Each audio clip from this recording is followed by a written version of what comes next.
Hi hello friends, ಇವತ್ತಂತೂ ಪನ್ನೀರ್ ಪುಲಾವ್ ಮಾಡೋದನ್ನ ತೋರಿಸ್ಕೊಡ್ತಾ ಇದ್ದೀನಿ. ಬ್ಯಾಚುಲರ್ಸು ಮಾಡ್ಕೋಬೋದು, ಅಷ್ಟು ಸಿಂಪಲ್ ಆಗಿ ಮಾಡೋದು ತೋರಿಸ್ತಾ ಇದ್ದೀನಿ. ಅದು ಮನೇಲಿರೋವಂಥ ಇಂಗ್ರೀಡಿಯೆಂಟ್ಸನ್ನು ಬಳಸ್ಕೊಂಡು.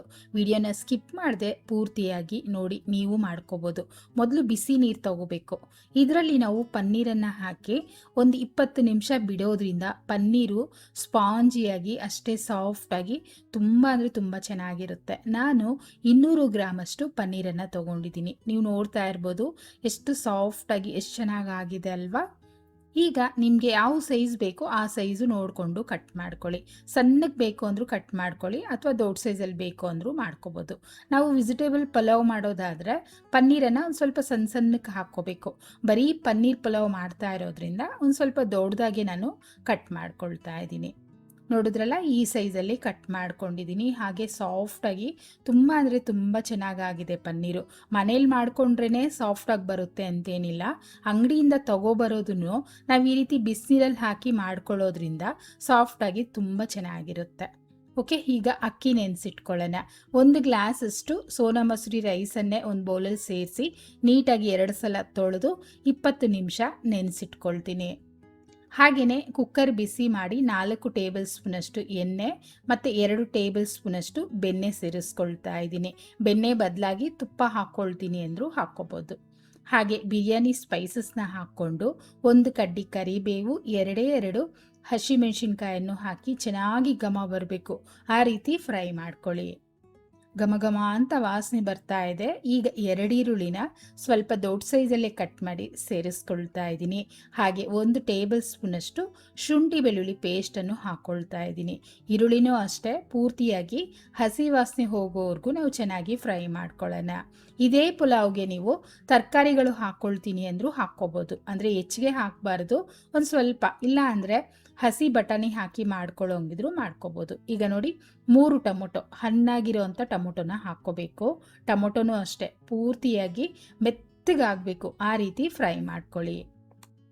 ಟೊಮೊಟೊನ ಮೆತ್ತಗೆ ಬೇಯಿಸ್ಕೊಳ್ಳೋದ್ರಿಂದ ಕಲರು ಚೆನ್ನಾಗಿ ಬರುತ್ತೆ ಮತ್ತು ಟೇಸ್ಟೂ ತುಂಬ ಚೆನ್ನಾಗಿರುತ್ತೆ. ನೋಡಿ ಯಾವ ರೀತಿ ಆಗಿದೆ ಅಲ್ವಾ.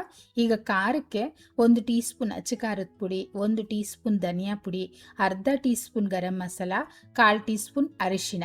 ನೀವು ಬಿರಿಯಾನಿ ಮಸಾಲ ಪೌಡರ್ ಹಾಕ್ಕೊಳ್ತೀನಿ ಅಂದರೂ ಹಾಕ್ಕೋಬೋದು. ಹಾಗೆ ಚಕ್ಕೆ ಲವಂಗ ಪುಡಿ ಹಾಕ್ಕೊಳ್ತೀನಿ ಅಂದರೂ ಹಾಕ್ಕೋಬೋದು. ಇದು ಅಷ್ಟೇ ಪೂರ್ತಿಯಾಗಿ ಸೈಡಲ್ಲೆಲ್ಲ ಎಣ್ಣೆ ಬಿಟ್ಕೊಂಡು ಹಸಿ ವಾಸನೆ ಹೋಗಬೇಕು. ನೋಡಿ, ನಾನು ತೋರಿಸ್ತಿದ್ದೀನಲ್ವಾ, ಈ ಥರ ಆಗಬೇಕು. ಈಗ ನೀರನ್ನು ಹಾಕ್ಕೊಳ್ಳೋಣ. ನಾವು ರೈಸ್ ತೊಗೊಂಡಿದ್ವಲ್ಲ, ಅದೇ ಗ್ಲಾಸಲ್ಲೇ 2 ಗ್ಲಾಸಷ್ಟು ನೀರನ್ನು ಸೇರಿಸ್ಕೊಳ್ತಾ ಇದ್ದೀನಿ. ಇನ್ನೂ ಬಿಡಿಯಾಗಿ ಬೇಕು ಅಂದರೆ 1.5 ಗ್ಲಾಸ್ ನೀರು ಹಾಕ್ಕೊಳ್ಳಿ, ಸಾಕಾಗುತ್ತೆ. ರುಚಿಗೆ ತಕ್ಕಷ್ಟು ಉಪ್ಪನ್ನು ಹಾಕ್ಬಿಟ್ಟು ಚೆನ್ನಾಗಿ ಒಂದು ಕುದಿ ಬರೋವರೆಗೂ ಕುದಿಸ್ಕೊಳ್ಳೋಣ. ಈ ಥರ ಕುದೀತಾ ಇದೆ ಅಲ್ವಾ. ಈಗ ನೆನೆಸಿಟ್ಟಿರೋ ಅಂಥ ರೈಸನ್ನು ಸೇರಿಸ್ತಾ ಇದ್ದೀನಿ. ಪನ್ನೀರ್ ನೀವು ಒಗ್ಗರಣೆಗೆ ಅಂದರೆ ಟೊಮೊಟೊ ಬೇಯಿಸ್ತೀವಲ್ಲ, ಆ ಜಾಗದಲ್ಲೇ ಹಾಕಿ ಫ್ರೈ ಮಾಡ್ಕೊಳ್ತೀನಿ ಅಂದರೂ ಮಾಡ್ಕೋಬೋದು. ನಾನು ಆಲ್ರೆಡಿ ಬಿಸಿನೀರಲ್ಲಿ ಹಾಕಿರೋದ್ರಿಂದ ಹೆಚ್ಚಿಗೆ ಫ್ರೈ ಮಾಡ್ಕೊಂಬಿಟ್ರೆ ತುಂಬ ಮೆತ್ತಗೆ ಆಗ್ಬಿಡುತ್ತೆ. ಅದರಿಂದ ಈ ಜಾಗದಲ್ಲಿ ಸೇರಿಸ್ಕೊಳ್ತಾ ಇದ್ದೀನಿ. ಹಾಗೆ ಒಂದು ಸ್ವಲ್ಪ ಹೆಚ್ಚಿಗೆ ಕೊತ್ತಂಬರಿ ಸೊಪ್ಪನ್ನು ಹಾಕ್ತಿದ್ದೀನಿ. ಪುದೀನ ಸೊಪ್ಪು ಹಾಕ್ಕೊಳ್ತೀನಿ ಅಂದರೂ ಹಾಕ್ಕೊಳ್ಳಿ. ಈಗ ಲೈಟಾಗಿ ಮಿಕ್ಸ್ ಮಾಡ್ಕೋಬೇಕು. ನಂತರ ಒಂದು ಪ್ಲೇಟನ್ನು ಮುಚ್ಚಿಟ್ಟು ಬೇಯಿಸೋಂಗಿದ್ರು ಬೇಯಿಸ್ಕೋಬೋದು, ಅಥವಾ ಕುಕ್ಕರ್ ಲಿಡ್ಡನ್ನು ಕ್ಲೋಸ್ ಮಾಡಿ 2 ವಿಸಿಲ್ ಕೂಗಿಸ್ಕೊಳ್ತೀನಿ ಅಂದರೂ ಕೂಗಿಸ್ಕೋಬೋದು. ಅಂದರೆ ನಿಮ್ಮ ಟೈಮ್ ಮೇಲೆ ಡಿಪೆಂಡ್ ಆಗುತ್ತೆ ಅಷ್ಟೇ. ಈಗ ನೋಡಿ, 2 ವಿಸಿಲ್ ಆಗಿದೆ. ಸೂಪರಾಗಿ ಪಲಾವ್ ಅಂತೂ ರೆಡಿಯಾಗೋಯ್ತು.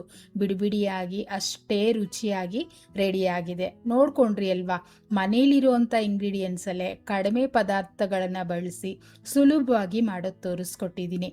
ಪನ್ನೀರ್ ಒಂದು ಮಾತ್ರ ತೊಗೊಂಬಂದರೆ ಸಾಕು, ಈ ಮಿಕ್ಕಿದ್ದೆಲ್ಲ ಮನೇಲಿರುವಂಥ ಇಂಗ್ರೀಡಿಯೆಂಟ್ಸೇ. ಎಷ್ಟು ಸಿಂಪಲಾಗಿ ಮಾಡ್ಕೋಬೋದು, ರುಚಿನೂ ಅಷ್ಟೇ ಚೆನ್ನಾಗಿರುತ್ತೆ. ಖಂಡಿತ ಒಂದ್ಸಲ ನೀವು ಟ್ರೈ ಮಾಡಿ ನೋಡಿ. ಬಿಸಿ ಬಿಸಿ ತಿಂತೀನಿ ಅಂದರೆ ಹಾಗೇ ತಿನ್ಬೋದು, ಮೊಸರು ಬಜ್ಜಿನೇ ಬೇಕಾಗೋದಿಲ್ಲ. ಹಾಗಿದ್ದರೆ ಇವತ್ತೇ ಟ್ರೈ ಮಾಡ್ತೀರಾ ಅಲ್ವಾ. ಮಾಡಿ ಹೇಗೆ ಬಂತೋ ಕಮೆಂಟ್ ಮಾಡಿ, ಮತ್ತು ಲೈಕ್ ಮಾಡಿ, ಶೇರ್ ಮಾಡಿ, ಹಾಗೆ ಚಾನಲ್ನ ಸಬ್ಸ್ಕ್ರೈಬ್ ಮಾಡ್ಕೊಳ್ಳಿ. Thank you.